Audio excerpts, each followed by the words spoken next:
Hey, Dr. Nika here. I am so happy to have with me Ronni Eisenberg. She is the owner of Organizing Confessions, and she is a personal organizer. And I'm so thrilled that we get to have her because I think she's going to take us in a different direction and help us to know how in the world do we get success with our DIY projects while stuck at home during COVID. Thank you so much, Ronni, for being here.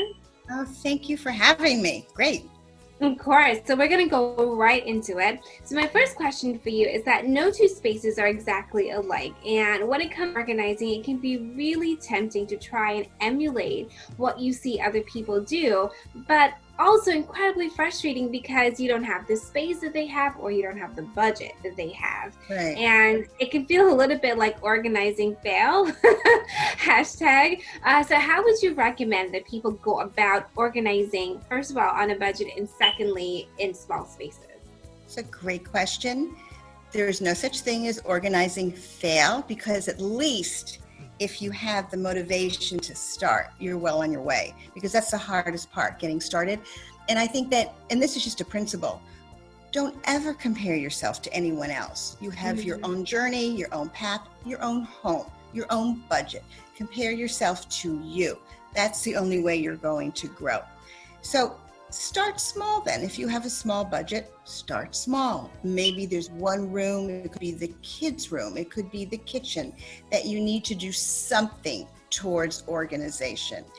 And it doesn't have to be expensive because you can use products that you may already have around. For instance, if you're organizing a kitchen drawer, use an egg carton because it has compartments to organize all the little things. So it doesn't have to cost you a lot. Organization starts up here.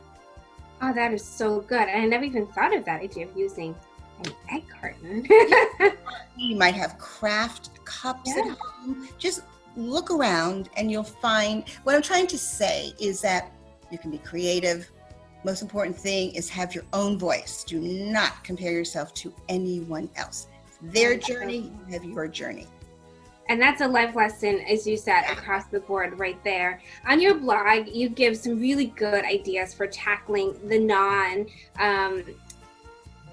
well, I wouldn't say not, but perhaps the notoriously chaotic spaces in our homes. And the pantry is one of them. You even dubbed it as the middle child. That's often forgotten. But looking at the pics on your site, and I think it can be very tempting to run out and all the glass and plastic containers you can possibly find and then stuff everything into them. But before we do that, what are some things you think people should keep in mind when organizing? Such good questions. Spaces like the pantry, like a closet? Okay, so it is true that people want to run out and buy the organizers first because that's the fun part.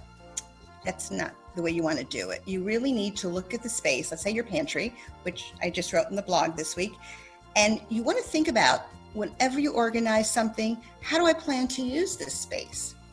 Do you like to bake? Do you like to cook from cultures all around the world? And that's how you set it up. You want to put things of alike together. And it's really, again, this is personal. It's not your next door neighbor. How do you use the food? How do you eat? Are you a vegetarian? Do you want to put all your vegetarian items on a fabulous Lazy Susan spinning caddy so it's easier to see? Do you have little ones at home where you want to set up a little snack center that they can reach? Maybe it might even have some cereals there. If you want to say to them, hey, you can go get yourself some cereal right now. It just makes them a little more autonomous. So you need to think about how you use the space, the closet, the pantry, the drawer. That is really key. That's really good. And you just mentioned kids. A lot of people are stuck at home right now with their kids, and kids are notorious for having their things everywhere. And parents, it can be a bit of a challenge for how to organize this space with little ones around. So what advice or tip would you give to parents on how they can establish or keep an organizing system in place, particularly when it comes to their kids' stuff? So let me just start off by saying that my kids are grown. I have older children. You don't have to be a child to leave your things all around. Even grown-ups do that. So I think the system is pretty clear for everyone. It's that if you take it out, you put it back. If you drop it, you pick it up. Especially with children when they're very young, and you can teach these skills when they're little and they'll adapt them, which is so much better than trying to catch up when you're an adult. And you teach them that things of the like go together. Your toys are, you need to own responsibility for them and take care of them. And I think those are principles first. In terms of the practical, you can make it easier if you have, let's say, a hamper in the bathroom, hamper in their room.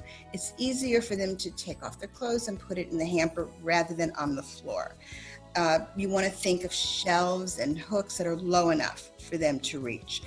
Little ones love color, so maybe you'll have colored baskets. So the Legos go in yellow and the trucks go in red and Barbie dolls go into another. So it's easier for them to locate it and retrieve it. If they're really little, you have pictures. If they're older, you have labels. And it's easier for them to take it out and put it back. So that's just really basic right there. There's skills that you can start teaching when they're little. I love that. And again, it allows the kids to take some ownership of the system too. And it's not just, well, mommy said I have to. And it teaches responsibility. Yeah, it does. So, and it doesn't become a chore if they start really early.